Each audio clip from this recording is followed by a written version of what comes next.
Good afternoon, folks. Coach Michael here. This is part 2 of our restoration of the Akai 4000 DS Mark II open reel tape recorder. Beautiful machine, didn't overpay for it.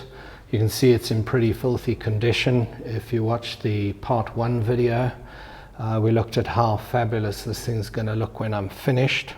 So what we're going to do today is we're going to start the restoration. But why would we restore a piece of equipment like this? Well, I'm a robotics coach, and robot kits, robot parts, quite expensive, but it's all, this is electronics, robotics is electronics.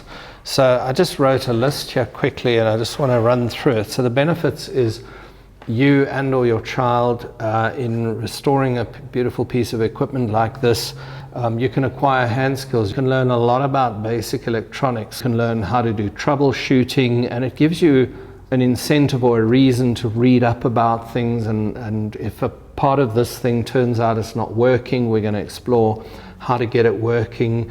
We're going to learn a little bit of soldering. We're going to remove certain parts like capacitors that might be finished after many, many years of standing idle. And it can be quite low cost. If you go to your local charity shop or an antique shop or a junk shop or a hospice shop, you can find stuff like this. If you've got something at home like Dad's big screen TV, don't fix that if it works, because if something's working and you fix it, it's probably not going to work when you're done fixing it. So get something that's a little bit broken, open it up, explore, and if you can, fix it up. But be warned, there's mains electricity inside of this unit, there's high voltages, there's capacitors that can discharge. You can injure yourself in all types of ways. So if you're not a qualified electrician, I have to warn you, don't open up stuff with mains voltages inside. If you're a young person, do this in the presence of an adult who knows what they're doing.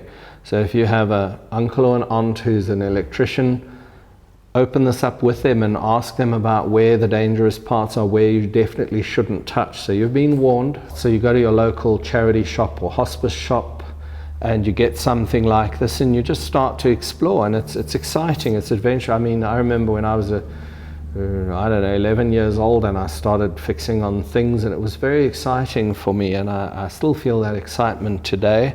The nice thing about fixing hi-fi, especially if it's a good thing like this, is that if you do a proper job and you don't completely wreck it, which you can if you don't know what you're doing, you could sell this for a decent sum of money, and that could finance some more robot parts for your robot building and learning activities. So this is a wonderful thing to do, because you build a robot out and you learn with that, and you have to do that to get anywhere in this world. But there isn't a big market for second-hand built-out, home-built robots, but there is quite a big market for beautiful old hi-fi amplifiers, reel-to-reel tape recorders, stuff like that. It might open a lot of doors for you, and I can tell you that over the years I've seen a lot of doors open for young people who've learned about robotics with me. So watch video 1, get the textbook, build a robot, and have fun.